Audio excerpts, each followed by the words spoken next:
stations, 5 and Combi at Buffelshoek Dam, Marty.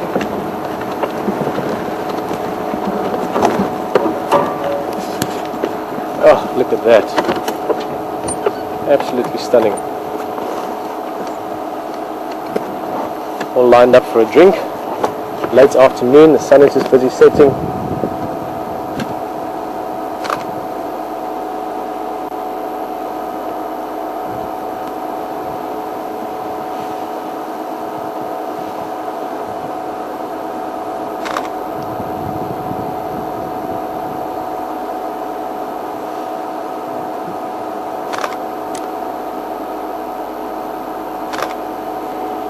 These are the same 5 rhinos again, 5 males.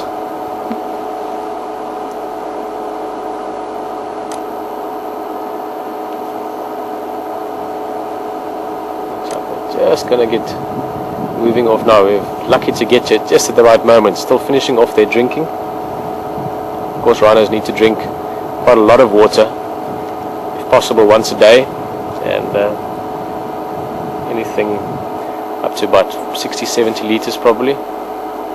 That is about 20 odd gallons.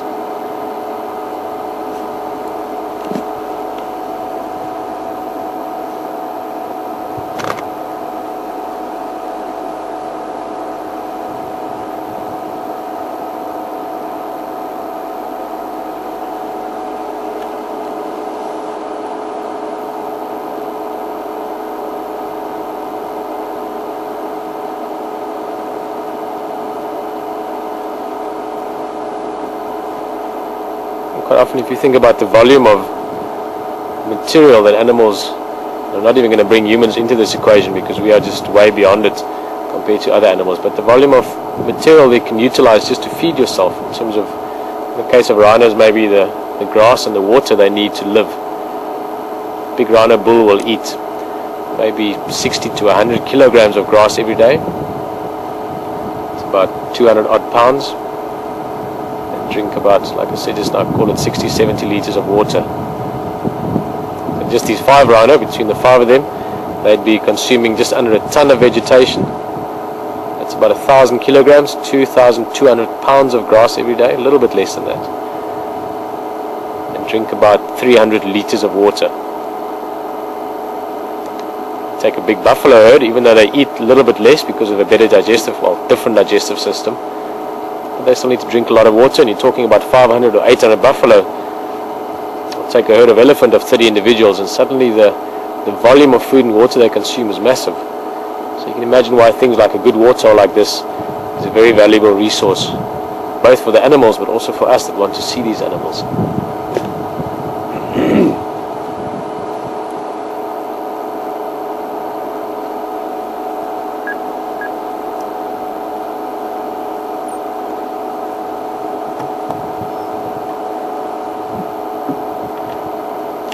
Kom je still Puzang Marty, but I'll probably move off soonish.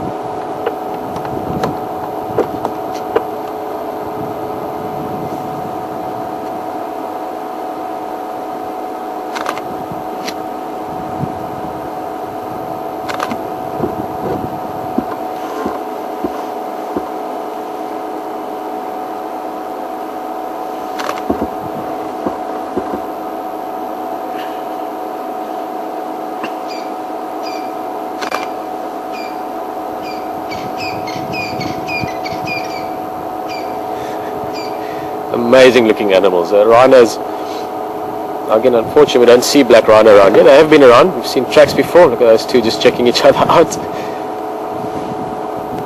Two on the right hand side, so Alex, you're looking at the other 3.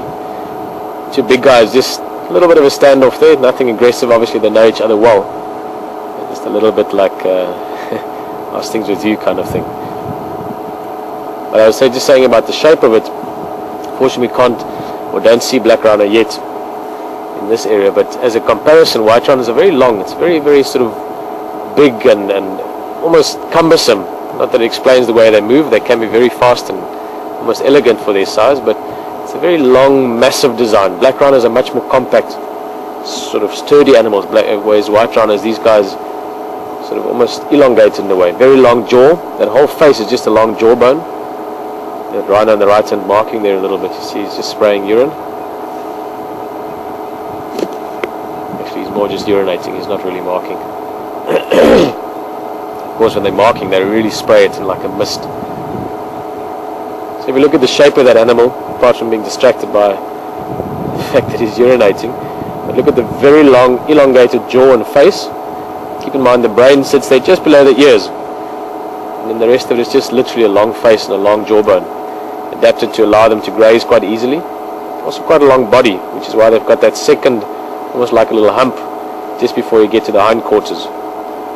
Just acts to support and suspend that very long spinal cord, almost like if you think of a suspension bridge. It's got a similar design to that in the very basics of it. Extra muscle to help support that spinal column, especially when they're running. Whereas white rhinos have got a bit more of a hollow back. They're much more compact, weigh about half the amount of, or half the weight of white rhino.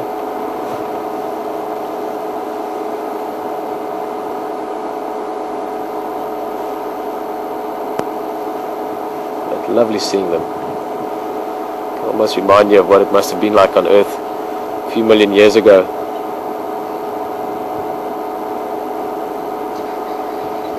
Even though they are mammals, obviously, like we are, they've got warm blood. And even though rhinos have got very little hair, they've got hair in their skin.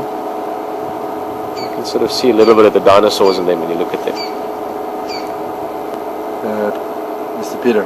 Yes, Mr. Alex.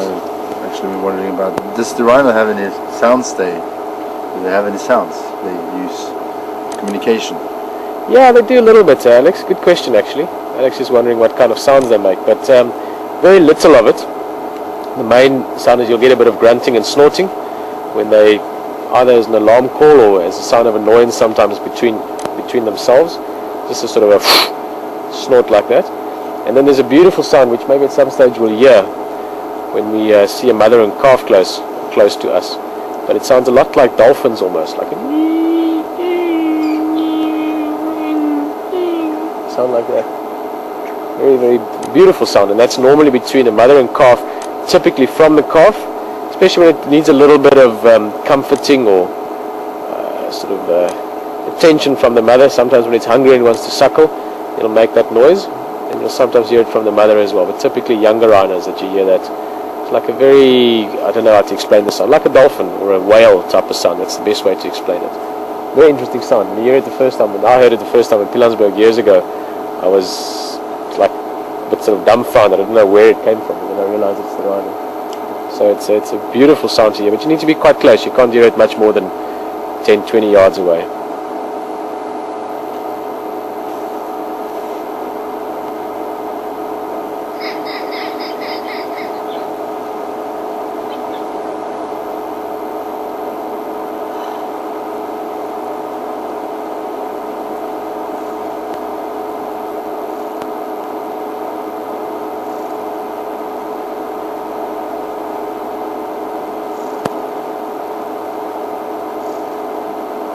Well, it's the rhinos. I think we're going to leave them. They've given us a fantastic view. They're just moving into some relatively thick bush on the western side there, so I don't want to bother them too much. I'm just going to go forward slightly. We've given up watching the sunset for the rhinos, which is a fair enough trade. But just show the last little bit of sunset